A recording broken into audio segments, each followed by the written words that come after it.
부활 후의 사건들, 왕의 부활 후의 사건들을 오늘 생각하고자 합니다. 왕은 성천하셨습니다.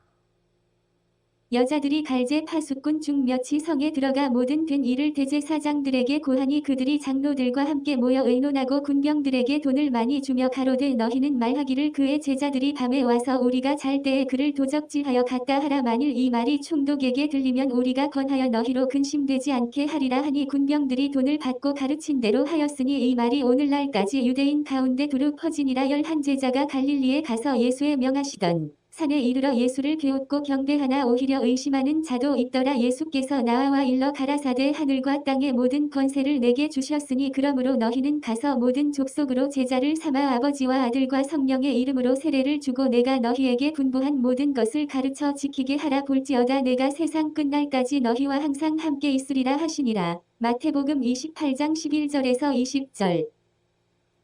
오늘은 생각해 보고자 하는 것은 왕의 부활 후에, 예수님께서 부활하신 후에 어떻게 되는가. 정말 우리는 깊이 생각해 보아야 할 것입니다.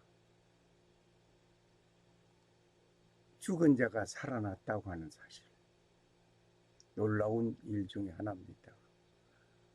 메시아로 오신 그분을 죽였습니다. 그로 인해서 승리한 줄 알았습니다. 그러나 그가 부활하였습니다. 부활하신 그분은 내가 이렇게 살아났노라고, 너희들이 죽인 나 예수는 살아났노라고 그러면서 자화자청하지 않았습니다. 조용히 제자들을 만나고 그리고 성천하셨습니다. 그의 성천은 오늘 우리에게 무엇을 의미해 주고 있고 무엇을 가리키고 있는가를 우리는 깊이 생각해 보아야 할 것입니다. 마태복음 28장 11절에서 20절이 오늘 본문이 되겠습니다.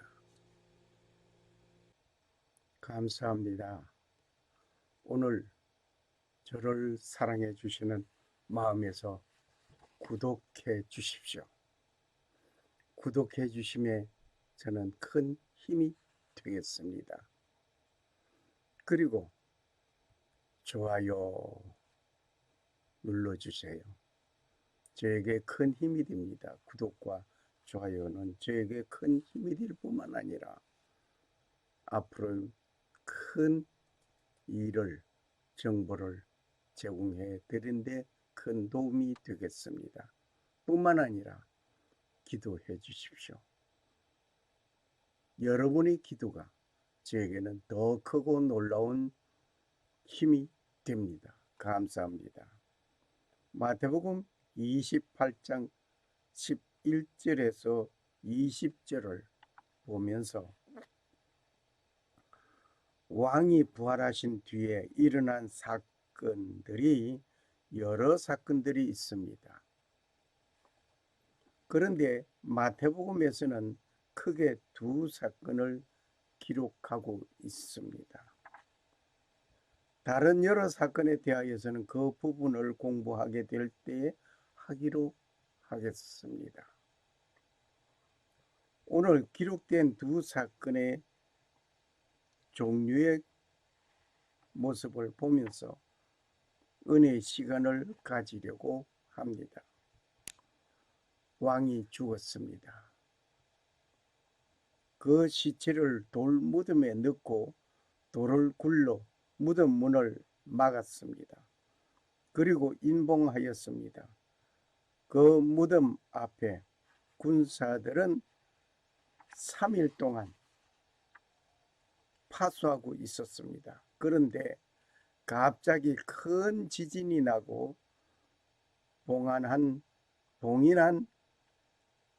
것이 아무런 거침없이 돌이 뒤로 굴러가면서 그대로 손실이 되었습니다. 천사는 그 돌 위에 앉았습니다. 마침 이곳에 찾아온 막달라 마리아와 다른 마리아에게 천사는 말을 합니다. 이 광경을 지켜보던 군인은 두려워하여 떨면서 죽은 사람같이 되었습니다. 여러분도 이와 비슷한 경험을 해보셨을 것입니다.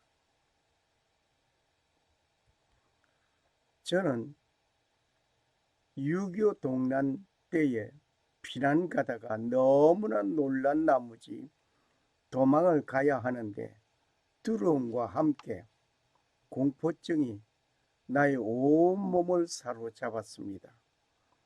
모두 다 걸음아 날 살려라 하면서 도망하는데 나는 도저히 발이 땅에 붙었는지 걷지 못하고 그 자리에 쓰러지고 말았습니다. 아마 왕이 부활하시는 그 순간에 되어진 일들을 보는 군인들이 이런 현상이었을 것입니다.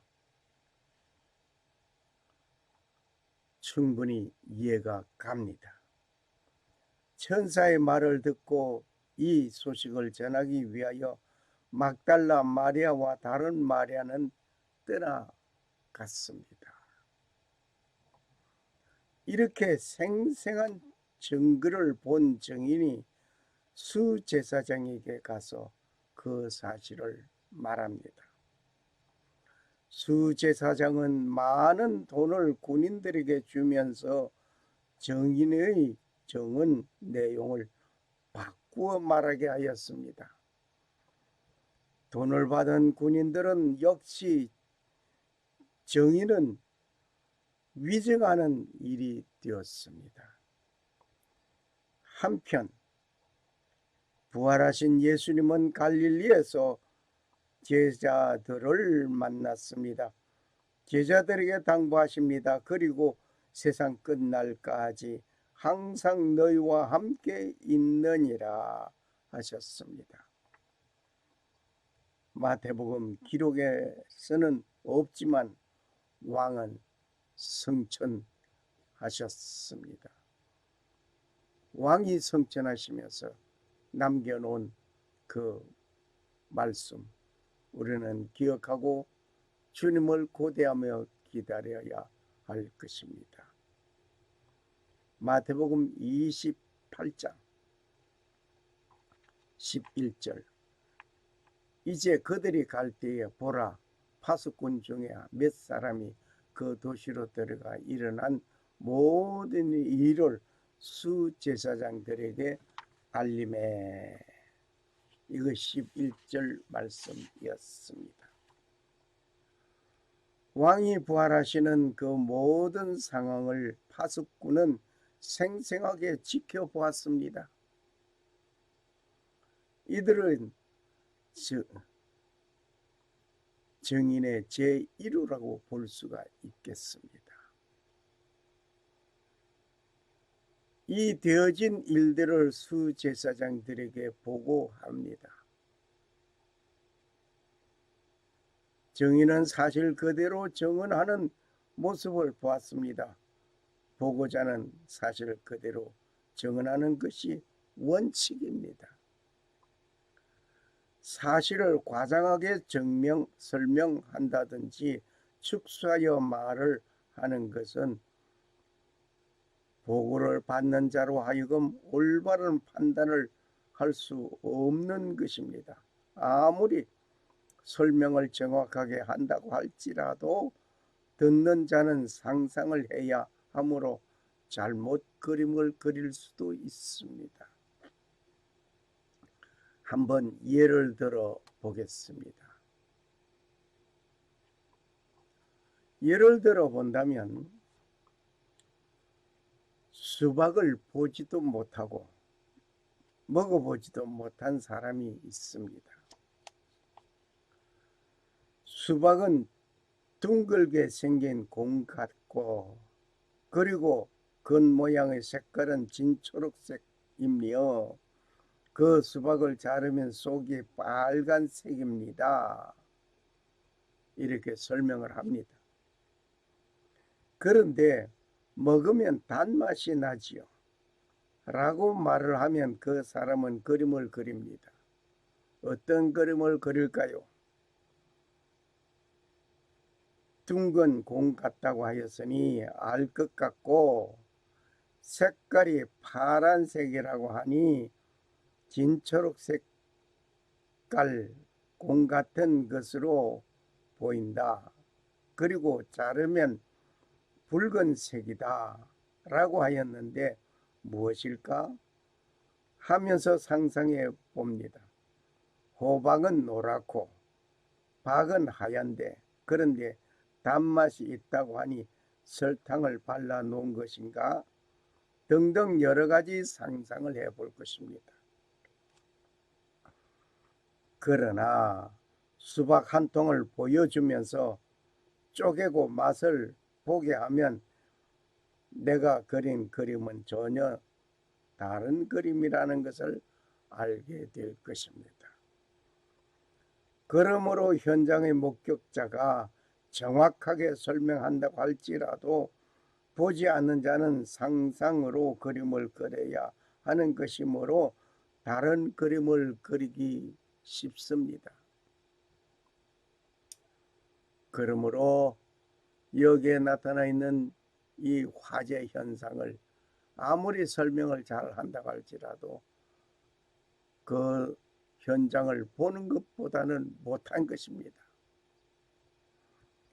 12절, 13절을 봅니다. 그들이 장로들과 함께 모여 의논하고 군사들에게 많은 돈을 주며 이르되 너희는 말하기를 그의 제자들이 밤에 와서 우리가 잠든 사이에 그것을 훔쳐갔다 하라. 거짓 증언을 할 수 있게끔 하였는데 무엇을 주고? 돈을 주면서 뇌물을 줬단 말입니다. 정의는 정확하게 사실을 그대로 증언하였습니다. 한편 보고를 받는 쪽에서는 자기가 유리한 쪽으로 이끌고 가는 모습을 봅니다. 돈에 매수되면 거짓 증언이 나옵니다. 정인이 증언하는 말을 사실 그대로 믿고 사실을 긍정적으로 분석하고 처리하는 자들이 되어야 할 것입니다. 그런데 오히려 군사들에게 많은 돈을 주면서 말 바꾸기로 합니다. 밤에 그의 제자들이 와서 우리가 잠든 사이에 그를 훔쳐갔다라고 말을 하게 합니다. 오늘 비근한 예뿐만 아니라 수많은 사건들 속에 돈으로 증인들을 매수하며 돈으로 모든 것을 사실을 거짓으로 진실을 묻어버리려고 하는 사건들이 우리 주위에 너무나 많이 있습니다. 이러한 일들이 현대를 살아가는 우리 사회가 그 모습의 걸음을 걸어가는 자들인 것 같습니다. 사실을 그대로 보고 듣는 것은 중요합니다. 증언의 말을 듣고 있을 때 그것을 그대로 듣는 것 참 중요한 것입니다. 그 현장에 그 사실을 본 그대로 전하는 일도 중요합니다. 사건을 해결하고자 하는 일에 때로는 반대자가 있을 수도 있습니다. 반대하는 자에게는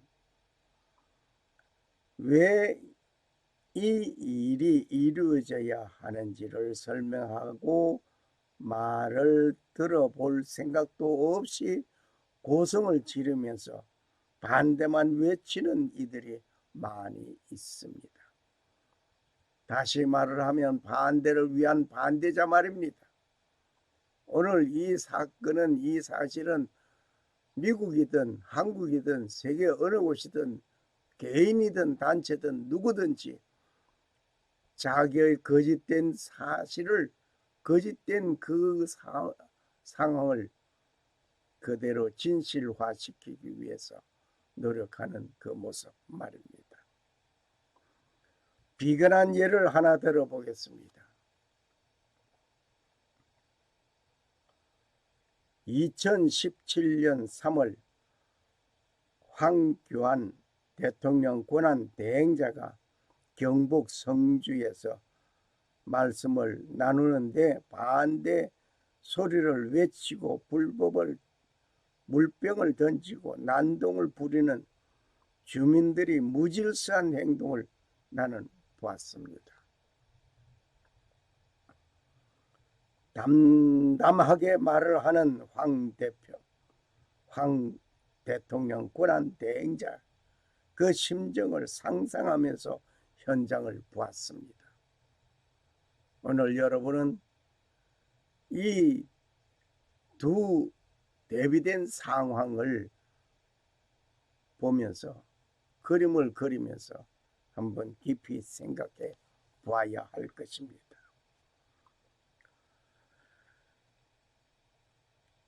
심정을 상상하면서 현장을 보아온 나는 반대를 위한 반대를 하지만 왜 이곳에 그것이 필요한가?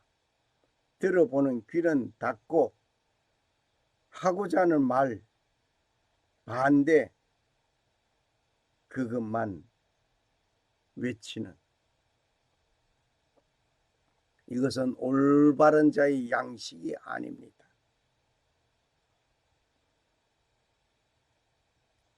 오늘 부활의 현장에서 보았던 자의 말을 듣고 판단하는 기준 역시 공정하지 못합니다. 더더욱 그 사건을 현장에서 보았든지 간접적으로 들었다든지 할지라도 판단하고 수습하는 일은 더 중요한 것입니다. 그런데 보고를 듣는 자들은 애당초 사내들인 공회를 소집하기 전에 예수를 죽이려고 공모하던 자들이었습니다. 그러니 그가 부활했다는 사실이 믿기지 않을 뿐만 아니라 두려움의 존재가 된 것입니다. 이들은 그 보고를 듣는 순간 충격이었습니다. 우리가 죽였는데 다시 살아났다고 하는 말에 충격을 받은 것입니다. 그럴 수밖에 없습니다. 그가 살아났다고 하는 것은 놀라운 충격적인 사건의 하나입니다. 장로들과 의논한 결과 시체 도난 사건으로 몰아간 것입니다. 시체 도난 사건, 우리가 잠자는 순간 제자들이 훔쳐갔다. 모든 사건을 상대편의 말은 뒷전하고 일방적으로 자기 주장과 계획만 말하고 행동하는 일들은 어느 독재자가 그렇게 하는 행동입니다. 그 일을 위하여 많은 돈을 주기까지 하는 뇌물을 공세합니다. 그리고 전혀 회개할 기회를 가지지 아니한 것을 봅니다. 이러한 사건들, 오늘 우리 주위에 비슷한 사건들은 너무나 많습니다. 예를 들어 볼 것 없이 여러분이 경험하고 여러분이 보고 여러분이 지금 당하고 있습니다. 14절의 말씀 봅니다. 만일 이 일이 총독의 귀에 들어가면 우리가 그를 설득하여 너희를 안전하게 지켜주리라.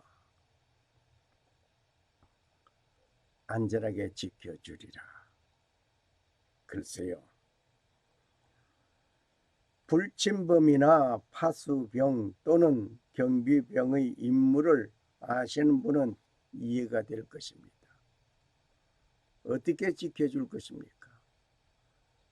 불침범이나 파수병, 경비병이 눈을 부릅뜨고 사방팔번을 살펴보고 경계 근무를 놓치지 말아야 할 것이 분명합니다마는 자는 순간에 도적을 만났다?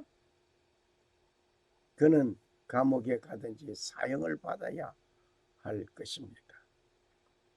경계 근무를 서는 자가 잠을 잔다는 것은 있을 수 없는 일입니다. 졸고 있어도 아니 되는 일입니다. 파수하는 그곳에 임봉된 돌을 옮긴다는 것도 아니 될 일입니다. 돌을 굴러 옮기고 시체를 훔쳐가는 일에 경비병이 모르고 잠을 잤다는 것은 크나큰 문제가 되는 것입니다. 그 결과 감옥에 가고 심지어 사형함을 받을 것입니다. 그러므로 증인은 본 그대로 증언해야 하는 것입니다. 베드로를 잡아 감옥에 가두었습니다. 그 밤에 천사는 베드로를 일깨워 옥문을 열고 밖으로 나가게 하였습니다. 날이 새었습니다. 군인들이 베드로가 어떻게 되었는지 알 수가 없습니다. 사라져 버렸습니다. 간밤중에 옥문은 든든하게 지켜져 잠겨져 있고 창구는 채워져 있는데 창구는 풀려져 없어졌고 있어야 할 죄수는 없어졌고 파수꾼은 거기에 있었는데 알지 못합니다. 이 일로 인하여 헤롯은 그를 찾아도 보지 못하게 되었습니다. 결국 어떻게 되었습니까? 파수꾼들을 신문하고 죽이는 일에 이르렀습니다. 사도행전 12장 5절에서 19절을 참조하시기 바랍니다. 우리가 잠든 순간 제자들이 훔쳐갔다는 말이 총독의 귀에 들리면 당연히 문제가 됩니다. 이것을 수제사장들과 장로들이 책임지겠다고 합니다. 한 사건의 잘못을 덮고 지나가기 위하여 다른 거짓된 사건을 만들어 동원하게 되고 그것을 완벽하게 하기 위하여 물질과 여러 사람들을 동원하게 되는 것입니다. 가장 큰 것은 물질 공세입니다. 큰 돈을 주면서 거짓 증언하게 합니다. 이것이 그 당시에만 있었던 사건으로 끝난 것이 아니라 이것이 오늘 현대인들에게 살아가는 앞으로도 물질 공세로 인해서 거짓이 횡행하고 진실이 묻어지고 무너지고 억울한 일을 당하는 일들이 비일비재할 것입니다. 15절의 말씀 이에 그들이 돈을 받고 가르침을 받은 대로 하매 이 말이 이날까지 유대인들 가운데 공통적으로 알려지니라. 돈을 받고 행했던 그 일. 돈에 매수된 증인은 이들만의 특권이 아닙니다. 동서고금을 막론하고 돈에 매수되는 자들이 많이 있습니다. 지금 우리 사회는 어떤가? 라고 지적해 봅니다. 아니면 아니라고 한번 답변해 보시기 바랍니다. 이런 일은 이것이 거짓이라고 답변해 보시기 바랍니다. 특히 현대 교회는 깨끗한가 하면서 질문을 던져봅니다. 교회 부패도 말이 아닙니다. 물질 만능주의에 빠진 자들은 교회 안과 밖이 따로 없습니다. 그리고 권력 있는 곳에는 반드시 따라가는 것이 있습니다. 그것이 돈입니다. 돈이 있음을 부인할 수 없습니다.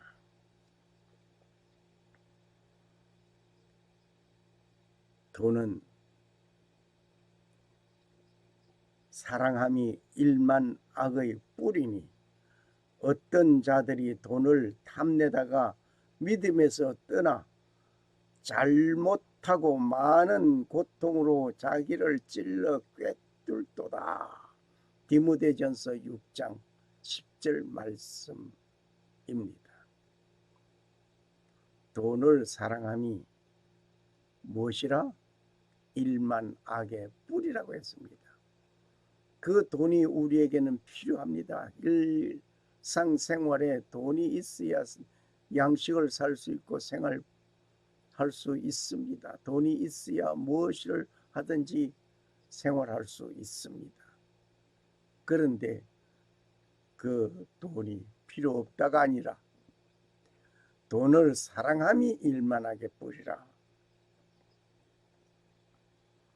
야고보서 5장 1절에서 3절을 보면 재물은 썩었고 옷은 좀 먹었다 라고 말을 하고 있습니다. 말세에 재물을 쌓았도다 라고 계속 말하고 있습니다. 재물을 축적하는 것은 돈이 최고라고 생각하면서 축적하고 재물을 쌓고 돈을 위해서 살아가는 그 사람들, 옷은 좀 먹었다고 했어요. 좀 먹은 옷은 사가 나가 쓸모가 없습니다. 아무리 고급 옷이라 할지라도 좀 먹은 옷은 그대로 가치가 없습니다. 이 말세는 세상 종말을 말할 수 있겠습니다. 그러나 개인적인 말세로 보는 저입니다. 물질을 추구한 자는 그 개인이나 단체이든지 어디든지 마지막 막장에 이르게 되고 심판에 이르게 됨을 봅니다. 오늘 여기 증인들은 잘 증언하였습니다. 하지만 돈에 매수되고 말았습니다. 성경 기록에는 이들의 마지막 처리된 기록이 없습니다. 그 사실은 중요하지 않습니다. 거짓 증언한 그 결과 어떻게 되었는가, 그 군인들이 어떻게 되었는가, 사실을 밝혀지고 처형을 당했는지 뭐 어떤지 그건 성경 기록에 전혀 없습니다. 그 사건이 중요하지 않습니다. 돈에 매수되어 거짓 증언한 그 결과 오늘 우리는 많은 사건들 속에서 보고 있습니다. 거짓 증언이 유대 사회에 알려지고 말았습니다. 돈을 받고 뇌물을 받고 예수 훔쳐갔다 하는 말까지 다 알려지고 말았습니다. 거짓은 진실에 의하여 밝혀진다 라고 저는 늘 외치고 말하고 있습니다. 거짓은 진실에 의해서 언제 밝혀져도 밝혀지게 마련인 것입니다. 뇌물을 주고 거짓을 돋보이게 하고 진실을 감추려고 하지만은 그것까지 밝혀지고 마는 것입니다. 좀 세월이 흘러갈 것뿐입니다. 오늘 한국의 국정농단에 혼란하지만 진실이 드러나고 있음을 우리는 보고 있습니다. 한국뿐만 아니라 미국에도 마찬가지입니다. 미국에서 반독점법 소송에 대응하기 위하여 유능한 변호사들을 기업들이 고용하였습니다. 이 사건은 최근 바로 2, 3일 전에 사건을 가지고 왔습니다. 미국 정부는 유능한 변호사들을 고용할 수가 없습니다. 왜 정부가 유능한 변호사를 고용할 수 없을까요? 그 이유는 돈 때문입니다. 변호사들에게 시간당 $1,000를 지불하는 일이 되었으니 돈이 진실을 덮는 일이 되는 듯합니다. $1,000라 하면은 한국 돈으로 얼마가 되겠습니까?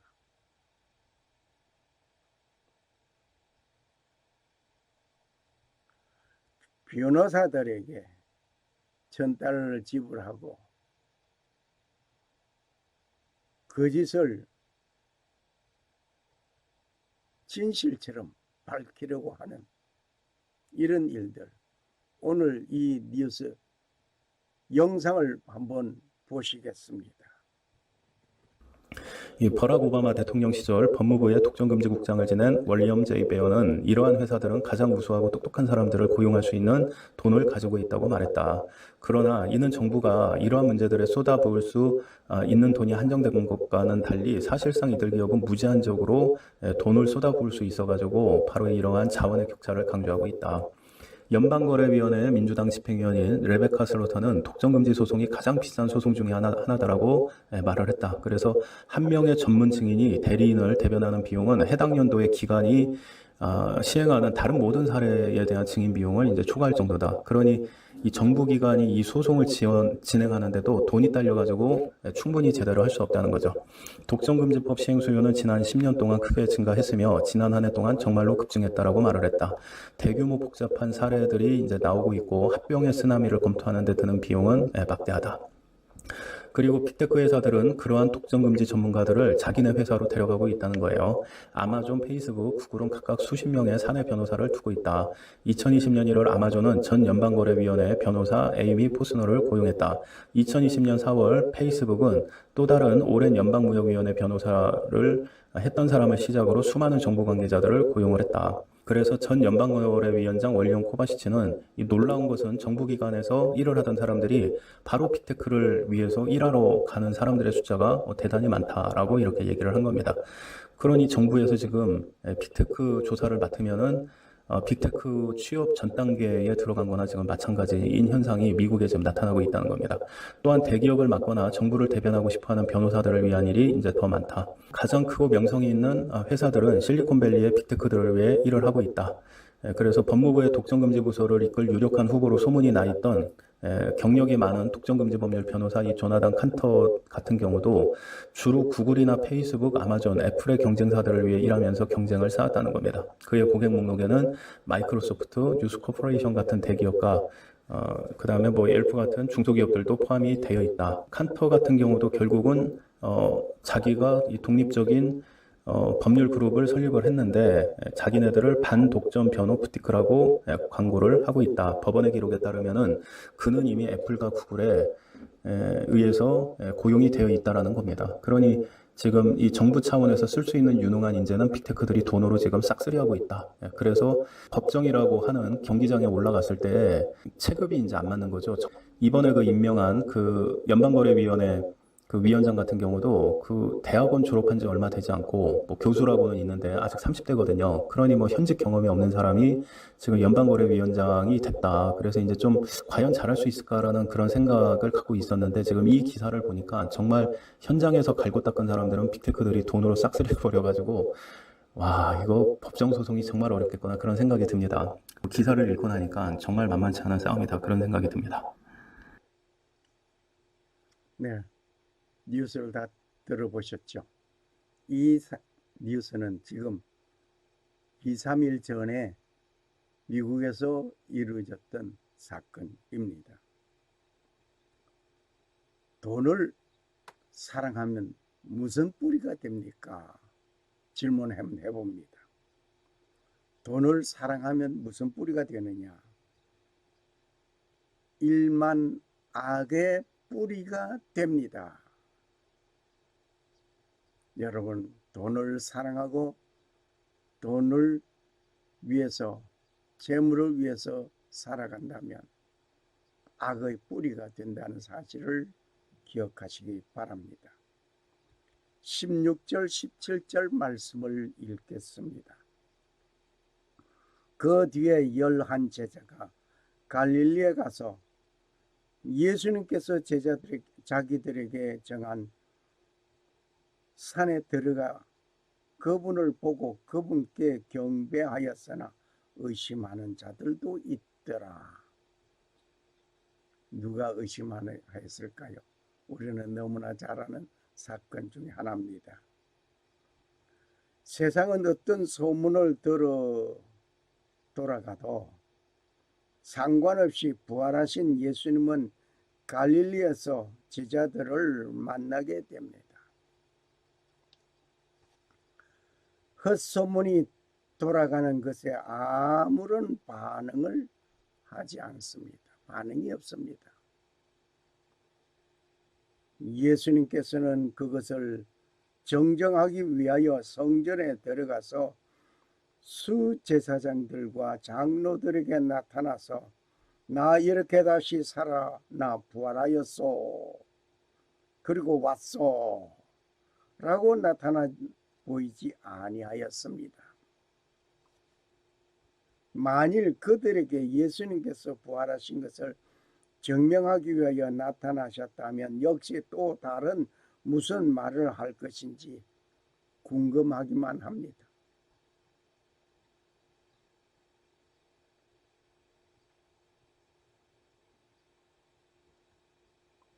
빌라도 법정에 가서 너희들이 나를 때리고 모욕하고 십자가에 못 박아 죽였지만 나 여기 왔소이다 라고 말 한마디 하신다면 그것은 어떤 반응이 일어날지 역시 궁금합니다. 그런데 부활하신 예수님께서는 그렇게 자기를 부정하던 자들에게 가지 아니하였습니다. 애당초 갈릴리에서 제자들을 만나겠다는 것이었습니다. 예루살렘에서 끔찍한 일을 당하셨기 때문에 외면한 것인가요? 아니면 그들을 버리신 것인가요? 예수님께서 지상에 오신 목적은 구원의 주님으로서 오셨고 이 땅의 궁극적인 목적이 아니었습니다. 하늘 왕국을 이루기 위하여 오신 것이었습니다. 예수님이 오신 목적, 그는 보라 세상 죄를 지고 가는 하나님의 어린 양이라. 요한복음 3장 16절의 말씀처럼 예수님은 온 세상 죄를 지고 가는 하나님의 어린 양으로서 번제물이 되어 십자가에서 죽임을 당하기 위하여 오셨던 것이었습니다. 그 일을 이루셨습니다. 그 일을 위하여 하나님 아버지가 그를 보내셨습니다. 제자들은 부활하여 오신 예수님을 만났습니다. 그런데 의심하는 자가 있다는 사실을 봅니다. 누가 의심하는 자였습니까? 의심하던 자가 확실한 진실의 증거를 보고 믿는 자도 있습니다. 그러나 의심하는 자는 그 진실의 증거를 보고도 믿지 못하고 그 증거까지 의심하는 경향이 있습니다. 아니면 아니고 말면 말고라는 막무가내 행동하는 자들도 아니고 무엇인가. 이들은 의심을 위하여 태어난 사람 같습니다. 의심의 마음으로 보면 모두가 의심과 부정이고 문제만 보이게 됩니다. 그 의심의 마음을 벗고 진실의 마음으로 보면 아니 보이던 것을 보게 되는 것입니다. 의심 많은 도마는 예수님께서 의심 많은 그 도마에게 나의 손못 자국을 봐라. 옆구리의 창 자국을 봐라. 의심하면서 살 것이 아니라 증거를 보고 믿음으로 살아라 하는 모습 같습니다. 증인의 의무는 무엇입니까? 증인이라고 하면 그 의무가 있습니다. 무엇이 그 의무이겠습니까? 증인의 의무는 본 것을 사실 그대로 증언해야 할 것입니다. 이렇게 해서 의심 많은 도마는 인도에 가서 체네이라고 하는 도시에서 그는 복음을 전하고 예수의 증인으로서의 삶을 살다가 순교당했습니다. 의심 많은 도마는 인도에서 예수의 증인으로 살았습니다. 순교하였습니다. 인도에는 교회가 없는 거라고 예상을 깨고 인도의 남부 지역 체나이에는 교회가 있습니다. 인도인 13억 명 중에 대다수 88%는 힌두교입니다. 그리고 5.6%는 이슬람교를 믿습니다. 하지만 기독교는 3%에 해당되는 3,900만 명의 기독교 신자가 있습니다. 정말 놀랍습니다. 누구의 작품이었습니까? 의심 많은 도마가 의심하던 그가 예수님의 창자국과 못자국을 보고 그는 인도로 내려가서 예수의 증인의 삶을 살았습니다. 그리고 기독교 신자 중 약 2천만 명이 체나이를 포함한 남인도에 몰려 있습니다. 이 체나이는 아시아 기독교의 발상지인데 예수의 제자 사도 도마가 이곳에 복음을 전하다가 순교한 곳입니다. 놀랍습니다. 오늘 여러분과 나는 예수 믿는 자이면서도 예수 증인이 되어야 될 것인 줄 믿습니다. 내가 믿는 이 예수, 내 믿음의 사실을 그대로 증언하는 증언자가 되어야 할 것입니다. 18절 말씀입니다. 예수께서 그들에게 오셔서 말씀하여 이르시되 하늘과 땅에 있는 모든 권능이 내게 주어졌느니라. 예수님은 부활하셔서 제자들에게 나타나셨습니다. 예수님께서 부활하신 후 첫 말씀이 험정역에서는 All hail 이라고 하시고 히브리 헬라어 직역 성경에서는 샬롬이라고 했습니다. 이럴 때 헬라 원어를 보아야 하겠습니다. 헬라 원어를 보니까 이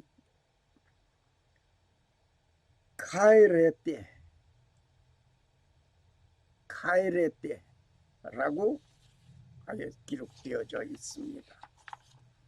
이 카이레테, 카이레테 이 말뜻은 안녕하십니까 의 뜻입니다. 인사의 형식으로 사용되는 말입니다. 사람을 만날 때에 주고받는 인사말입니다. 한국에서는 안녕하세요, 밤새 안녕하십니까, 아침 인사였죠.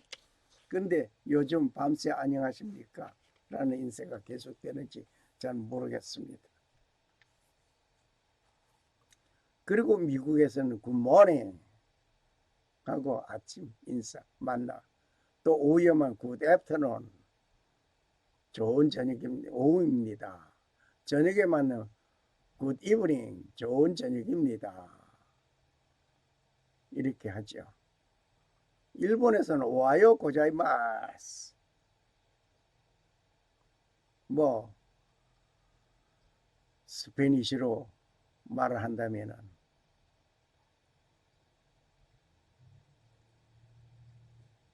히브리어로 말하면 샬롬 등등 여러 가지 각 나라에서 주고받는 그 인사말, 첫 만나면서 하이, 헬로 하면서 인사하지요. 역시 유대인들에게는 첫 인사말이 샬롬. 영어로 말을 하면은 welcome, good day, hail 등으로 번역이 됩니다. 카이레테라는 말이 영어에서는 welcome, good day, hail 등으로 번역됩니다. 이 all hail 이란 말은 싸움에서 승리한 자가 외치는 첫 말입니다. 곧 만세, 환영한다 라는 말입니다. 예수님은 하늘과 땅에 있는 모든 권세를 가진 것을 공포하십니다. 이제 만왕의 왕으로서 심판의 주님으로서 오실 자기 자가 되신 것입니다. All hail 이란 말은 싸움에서 승리한 자가 외치는 첫 말입니다. 곧 만세, 환영한다 라는 말입니다. 카이레테, 안녕하십니까? 안녕한가 제자들 여러분. 메시아로 오셨던 예수님은 만왕의 왕으로서 심판주가 되신 것입니다. 그 심판의 주님께서 재강림하실 것을 고대합니다. 할렐루야, 할렐루야. King of Jesus, King of Kings, Jesus is King. 오 마라나타, 아멘. 주 예수여 어서 오시옵소서 라고 우리는 주님을 고대하는 여러분과 내가 되어져야 될 것입니다.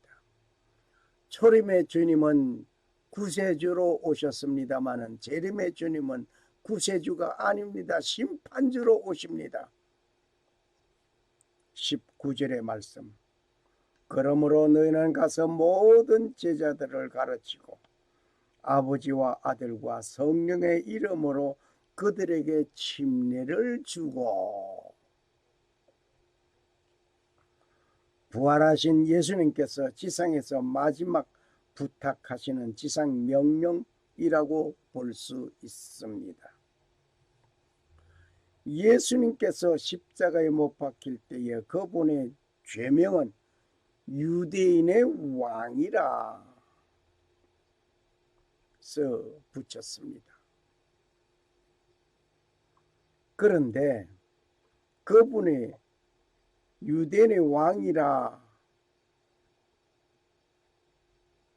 그것이 아닙니다. 만왕의 왕이었습니다. 다시 오실 때까지 가르쳐야 할 것이 바로 만왕의 왕을 가르쳐 외쳐야 합니다.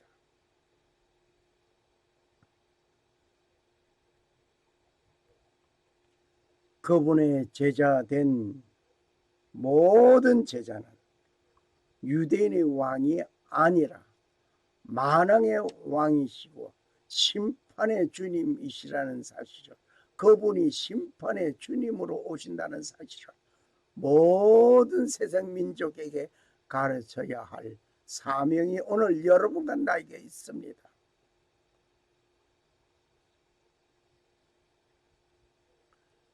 이 사명은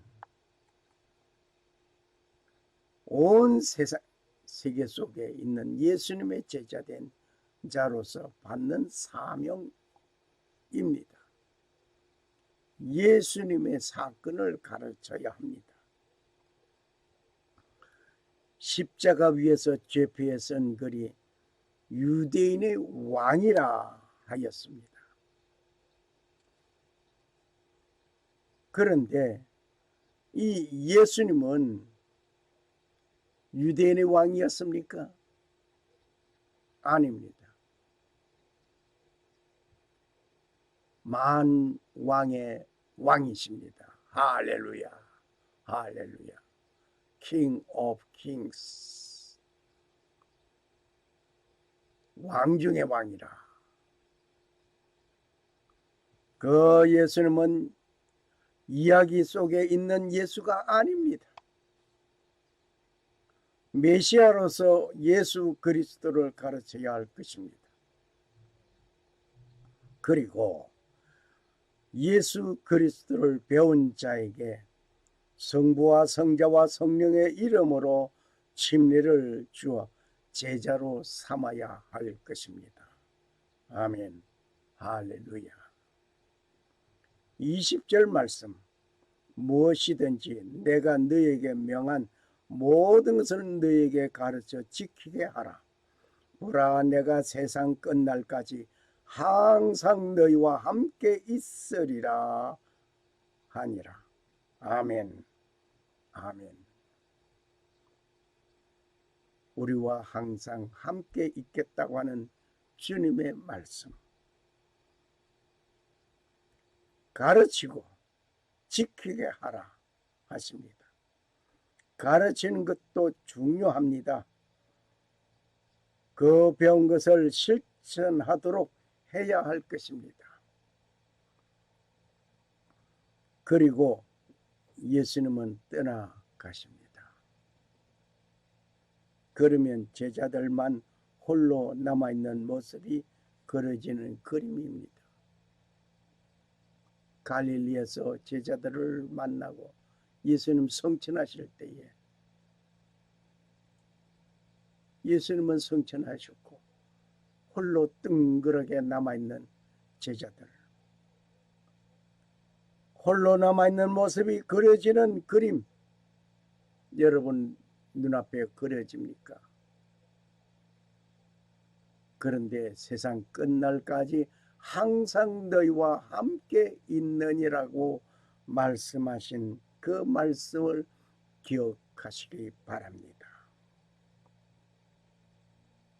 지금도 살아 역사하시는 하나님 아버지는 성령을 통하여 우리를 보호하시고 계십니다. 그 보호하고 계신 것 속에 우리는 혼자가 아닙니다. 예수 그리스도와 함께하는 삶입니다. 오늘 내가 혼자 있는 것 같고 고난 속에 혼자 고난 당하는 것 같고 어려움 속에 혼자 어려움을 당한 것 같고 거짓이 횡행하는 가운데에서 나의 모든 믿음의 생활이 무너지는 것 같고 온 세상이 다 더러워지는 것 같다 할지라도 누구와 함께 하십니까? 예수님이 함께 하심을 믿습니까? 예수님은 함께 한다고 했습니다. 언제까지? 세상 끝날까지. 할렐루야, 할렐루야. 그 날에는 내가 아버지 안에 너희가 내 안에 내가 너희 안에 있는 것을 너희가 알리라. 요한복음 14장 20절 말씀. 마지막 그 순간까지 예수님과 함께 최선을 다하여 충성하는 자가 되어야 하겠습니다. 샬롬. 살아 역사하시는 주 하나님은 천지 만물을 창조하시고 평강을 주시는 하나님 아버지의 축복이 오늘 증인으로서 본 것을 사실대로 증언하는 자에게 하나님 아버지의 놀라운 은혜가 임하시기를 간구합니다. 그리고 오직 하나님만 섬기고 성도로 부르심을 입은 모든 자에게 살아계신 창조주 하나님 우리 아버지와 주 예수 그리스도로 쫓아 은혜와 평강이 임하시기를 축복합니다. 아멘. 할렐루야, 할렐루야. 감사합니다. 할렐루야.